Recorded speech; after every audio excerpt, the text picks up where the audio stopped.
That pass was right on the money. No way did that just happen! All right, welcome in to another edition of Deep Dive, playoff style. Paul Calvisi, Paul A. Playoffs, Ron Wolfley, the four-time Pro Bowler, all brought to you by Geek and Gila River Resorts and Casinos. So this is going to be the third meeting between the Rams and Cardinals. Cardinals won in Week 4. Week 14, the Rams came in with a different game plan. They ended up with 447 total yards in a 30-23 win, Wolf. Yeah, Paulie, that very first game, the Rams came out and they were in the shotgun an awful lot. They threw the ball a lot at SoFi Stadium.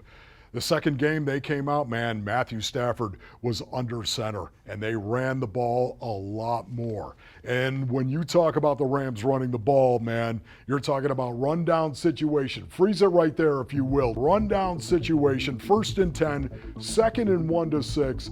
Look at Sony Michel lined up in the queue. Matthew Stafford under center. He's going to run the tackle zone. This is the base play of the Los Angeles Rams when you talk about rundown situation, Paul. 1st and 10, 2nd and 1 to 6. This is nothing but a stretch play. And if you don't get the edge set, this is exactly what Sony Michel and the Rams running backs will do. They'll just continue to run that ball. If you don't get that edge set, Paulie, that is a base play. The Arizona Cardinals are going to have to stop that play because the Seattle Seahawks, they had success running it. Yeah, Cooper Kupp, we'll get to him in a minute, but he can also block, as we saw right there. So you have a balanced offense, right? And then that starts to open things up. You continue to run the ball, and then there's a lot of different plays at your disposal if you're strong. No doubt about it, Paulie. This is what they do right here.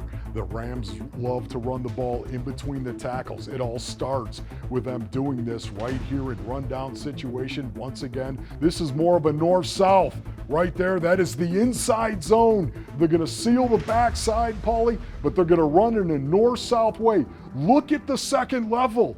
Look at the linebackers. Look at Jordan Hicks right here, because Jordan Hicks is not hugging up to the line of scrimmage.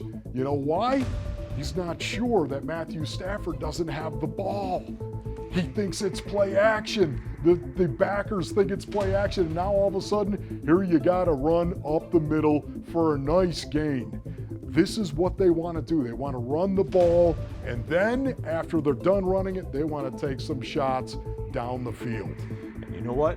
Matthew Stafford was 7 of 8 passing from play action, so it opened up the game for him. He had a much better game in game number 2 against the Cardinals. He had 3 touchdown passes. He had no picks. Cliff Kingsbury told us maybe his best game of the year. He was very sharp, and Cooper Kupp was a big difference as well. There's no doubt about it, Paulie, but you're right on that right there, and we're going to talk Cooper Kupp here in a minute. But they do this for one thing and one thing only, and that's to take a shot down the field. The one thing they want to do, Paulie, is take a shot to a Van Jefferson or a Cooper Kupp or an OBJ. Look at this. Here's Van Jefferson lined up right here. Look at Matthew Stafford under center. Here we go, everybody. It's the tackle zone. No, it isn't. Nope.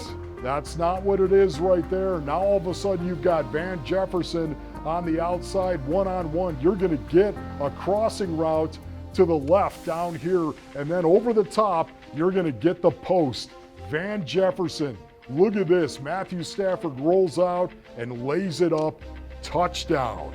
It's all because of play action. And Paulie, I'm telling you right now, you can actually watch that from the end zone, and you will see the linebackers at the second level. They are freezing. They're looking to see, did he hand it off?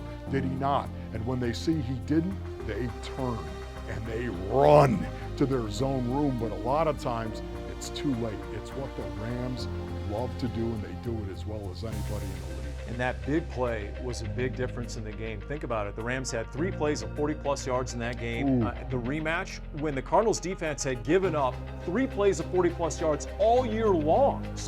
And then Cooper Kupp, after only 5 catches on 13 targets in their first game, he had 13 grabs. He had a touchdown. In fact, Matthew Stafford had 3 touchdown passes to 3 different receivers in the rematch. Yeah, there's no doubt. You know what, Matthew Stafford, they want to run the ball with Matthew Stafford. They want to put him in this balanced offense. No doubt about that. They want to take some shots down the field. They don't care if it's OBJ, if it's Cooper Kupp, if it's Van Jefferson, Higbee running down the tight end, running down the seam. But the one guy you absolutely have to account for is Cooper Kupp. Paul, this guy right here having a season of seasons. The best wide receiver in the National Football League right now is playing for the Los Angeles Rams.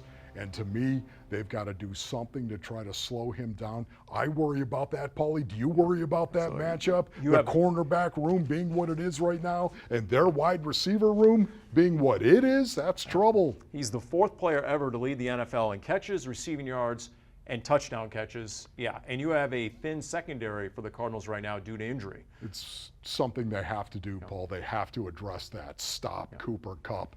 But can you stop him? I don't think so. Maybe contain him. That pass was right on the money. No way!